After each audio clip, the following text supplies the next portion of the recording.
Hello, I'm Dr. Sameera. I'm a consultant general and laparoscopic surgeon at V9 Hospital, Begumpet. So today I'll be talking about hypothyroidism. So these days, ఎక్కువగా చూస్తున్న ఒక very common problem విమెన్లో thyroid disturbances అనమాట.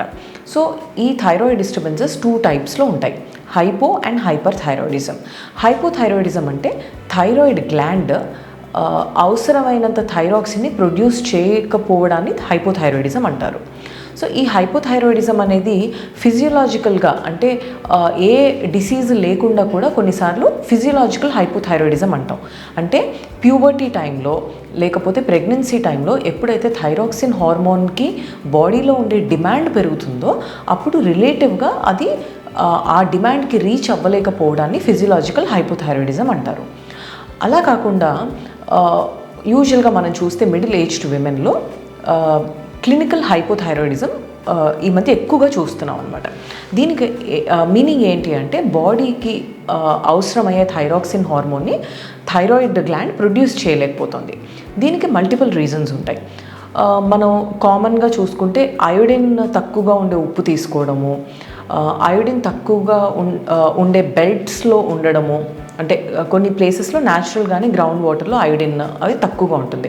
అలాంటప్పుడు ఫుడ్లో especially సాల్ట్లో అయోడిన్ని fortify చేసిన salts తీసుకోవాల్సి వస్తుంది.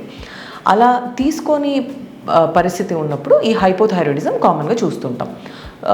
కొన్నిసార్లు కొన్ని రకాల ఫుడ్ కూడా హైపోథైరాయిడిజంకి లీడ్ చేయడం కూడా చూస్తుంటాం. But this is more of a theoretical risk అనమాట. కానీ స్టిల్ ఎక్కువగా బ్రాసికేసీ ఫ్యామిలీ అంటే క్యాబేజ్, కాలీఫ్లవర్ లాంటి వెజిటబుల్స్ని ఎక్కువ ఫ్రీక్వెంట్గా తినే వాళ్ళలో కూడా ఒక్కొక్కసారి హైపోథైరాయిడిజం డెవలప్ అవుతుంటుంది.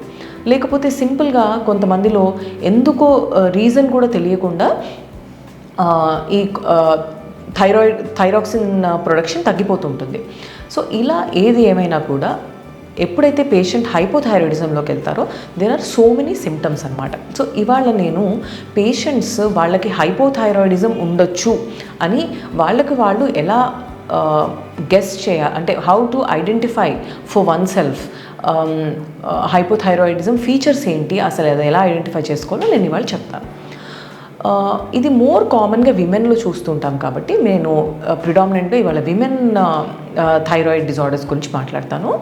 సో దీంట్లో మోర్ కామన్గా మనకి పేషెంట్స్ ప్రెజెంట్ అయ్యే కంప్లైంట్స్ ఏంటి అంటే లెథార్జీ, ఎక్కువగా పని చేసుకోలేకపోవడము, అలర్ట్గా ఆర్ సడన్గా మూవ్మెంట్ చేయాలంటే కొంత లెథార్జిక్గా ఫీల్ అవ్వడము, ఎక్కువసేపు పడుకుని అలా డల్గా ఫీల్ అవ్వడము, కొంత మూడ్ డిస్టర్బెన్సెస్ రావడము, అండ్ స్కిన్ డ్రైగా అయిపోవడము, పామ్స్ అండ్ సోల్స్లో ఉండే స్కిన్ థిక్ అవ్వడము, అండ్ హెయిర్ లాస్ అవ్వడము, నెక్ చుట్టూరా ఉండే స్కిన్ థికెన్ అవ్వడము, అండ్ నెక్ చుట్టూరా ఫ్యాట్ డిపాజిట్ అవ్వడము, ఎస్పెషలీ నేప్ ఆఫ్ ద నెక్లో కొంచెం హంప్ లాగా డెవలప్ అవ్వడము, లేకపోతే కొంతమందిలో స్టూల్ కొంత హార్డ్గా ఫామ్ అవ్వడం, కాన్స్టిపేషన్ రావడము, అండ్ ఇన్ఫ్రీక్వెంట్గా స్టూల్ పాస్ చేయడము, పీరియడ్స్లో డిస్టర్బెన్సెస్ రావడము, చాలామందిలో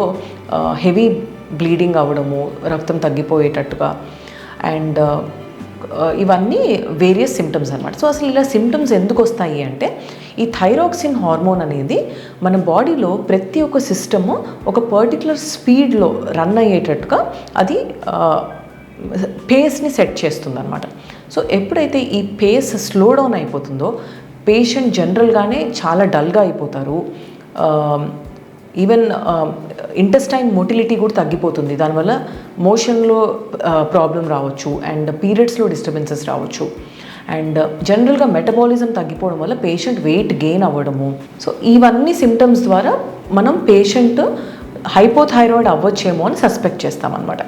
సో ఒకవేళ సస్పిషన్ లేకపోయినా కూడా రీప్రొడక్టివ్ ఏజ్లో ఉండే విమెన్ యూజువల్గా ఎవ్రీ 6 to 8 months ఒకసారి థైరాయిడ్ ప్రొఫైల్ చేయించుకుంటూ దాంట్లో ఒక్కొక్కసారి సబ్ క్లినికల్ హైపోథైరాయిడిజం అంటే పేషెంట్కి సిమ్టమ్స్ రాకముందే మనం ఐడెంటిఫై చేసుకోగలిగితే కనుక మనం ఎర్లీగా చిన్న డోస్ ఆఫ్ థైరాక్సిన్తోనే పేషెంట్ని సక్సెస్ఫుల్గా ట్రీట్ చేయడం పాసిబుల్ అవుతుంది. సో థైరాయిడ్కి సంబంధించిన సిమ్టమ్స్ ఉన్నా లేకపోతే నెక్లో ఏదైనా స్వెల్లింగ్ ఉన్నా దాన్ని తప్పకుండా నెగ్లెక్ట్ చేయకుండా థైరాయిడ్ ప్రొఫైల్ చేయించుకుని కొన్నిసార్లు యాంటీబాడీస్ టెస్ట్ కూడా మేము సజెస్ట్ చేస్తూ ఉంటాము. సో థైరాయిడ్కి అగెయిన్స్ట్గా యాంటీబాడీస్ ఫామ్ అయ్యాయేమో చెక్ చేసుకుని వాటిని కరెక్ట్ చేసుకోవడం వల్ల ఫ్యూచర్లో కాంప్లికేషన్స్ని అవాయిడ్ చేయొచ్చు. Thank you.